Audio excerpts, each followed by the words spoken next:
प्यारे देशवासियों, नमस्कार। अब लगता है नीतीश कुमार को जितना हल्के में लिया था बीजेपी ने, वो उनको भारी पड़ता नजर आ रहा है।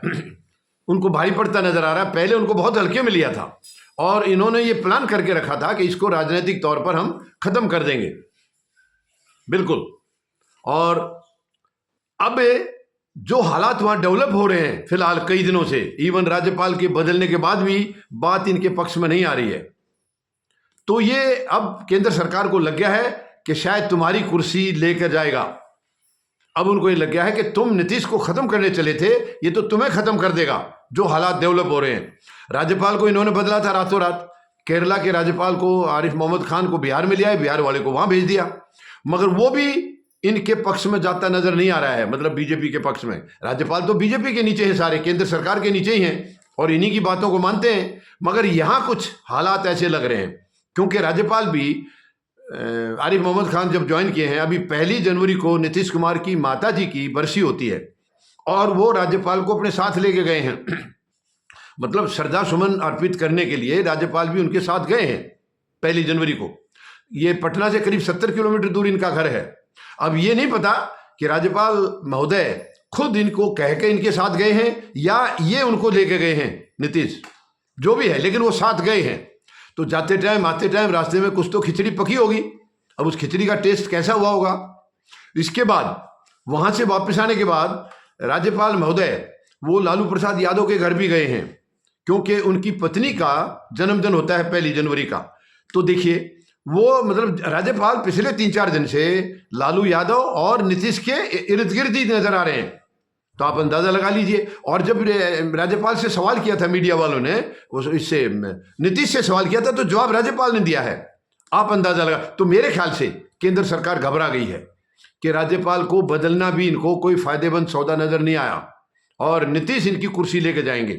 क्योंकि नीतीश को पहले ये सोच रहे थे हल्के में, क्योंकि बीजेपी की एक आदत है कि जो इनका साथ देता है या जिसका ये सहयोग लेते हैं उसी को बर्बाद करते हैं।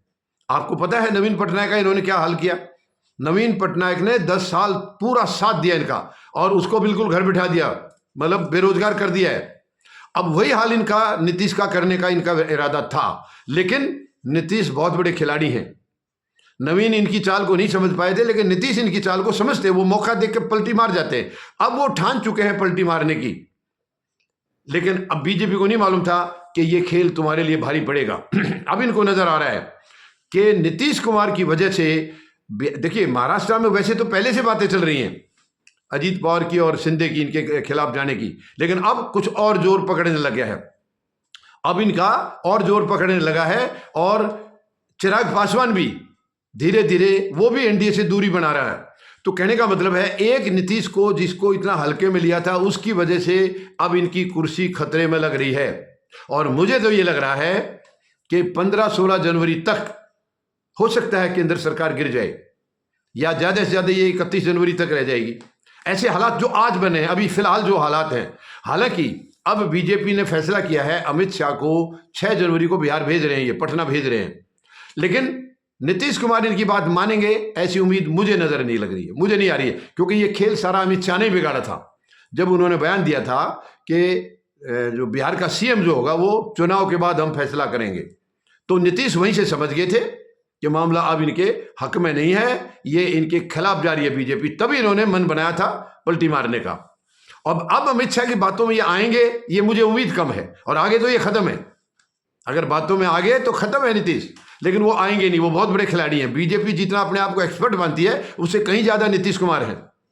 और इनके 2-3 मंत्रियों ने भी इशारा किया था, वो भी नीतीश को एक किस्म से खत्म करने की साजिश थी। यानी एक ने तो बोला है 25 दिसंबर को अटल जी की जो जन्मतिथि होती है, कि अटल जी के प्रति सच्ची श्रद्धांजलि वही होगी जब हमारी सरकार बिहार में अपने दम पर बनेगी। तो वो भी एक इशारा था। इसके बाद गिरिराज किशोर जो केंद्रीय मंत्री है, उन्होंने इनको भारत रत्न तक देने की बात कह दी थी, और नवीन पटनायक के साथ नाम जोड़ दिया, उनको भी देने की बात कही। तो ये सारे जो इनके गेम चल रहे थे वो नीतीश के खिलाफ थे, और अब नीतीश पूरी तरह दृढ़ फैसला कर चुके हैं। मुझे नहीं लगता है 6 तारीख का दौरा, 6 जनवरी का दौरा अमित शाह का कामयाब होगा।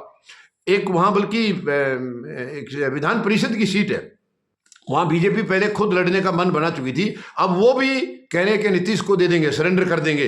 लेकिन उसकी वजह से भी नीतीश मानने वाले मुझे नहीं लग रहे हैं, वो नहीं मानेंगे अब, क्योंकि वो फैसला ले चुके हैं। अब वो बिल्कुल इनकी बात सुनते मुझे नजर नहीं आ रहे। सुन भी ली तो नीतीश बचेंगे नहीं, बिल्कुल राजनीतिक तौर उनका भविष्य खत्म हो जाएगा, इसलिए वो मानेंगे नहीं। अमित शाह का दौरा ये खत्म है और 15-16 तक वहां बिहार की सरकार की अदली बदली भी हो जाएगी, क्योंकि 6 जनवरी को नामांकन है विधान परिषद के लिए और 16 को शायद वहां नामांकन वापस लेने की ऐसे कुछ तारीख है, मेरे ख्याल में 15 या 16। तो 16 जनवरी तक चांसेज हैं सरकार बदल, 2 दिन में भी बदल जाए, 4 दिन में बदल जाए, लेकिन 16 से लेट नहीं होगा।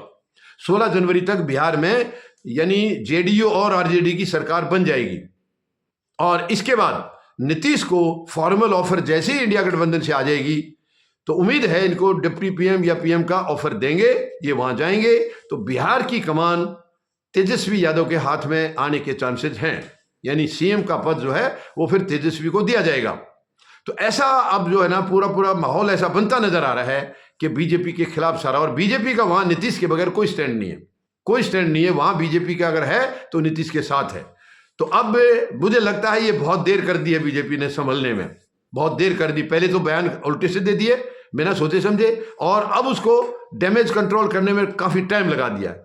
डैमेज जब ज्यादा हो जाता है फिर कंट्रोल होना बहुत मुश्किल हो जाता है। तो अब मेरी तरफ मुझे तो ये लग रहा है पूरी तरह से केंद्र सरकार जाएगी और इसी महीने में जाएगी, यानी बिहार की सत्ता से भी ये बेदखल हो जाएंगे और केंद्र की सत्ता से भी हो जाएंगे। ऐसा ये नीतीश कुमार का खेल इनको लेकर के बैठेगा। चंद्रबाबू नायडू के भी पूरे चांस हैं, वो भी इंतजार में हैं कि नीतीश कुमार उनको कब फोन करें, वो भी इनके पाले में आ जाएंगे। तो फिर बचेगा क्या, फिर बचेगा क्या? तो लगता है केंद्र सरकार ने या बीजेपी ने अपने पैरों पर खुद ही कुल्हाड़ी मार ली है, यानी इंडिया गठबंधन की मुश्किल को आसान कर दिया है, ऐसा मुझे लग रहा है। धन्यवाद। जय जवान, जय किसान, जय हिंद।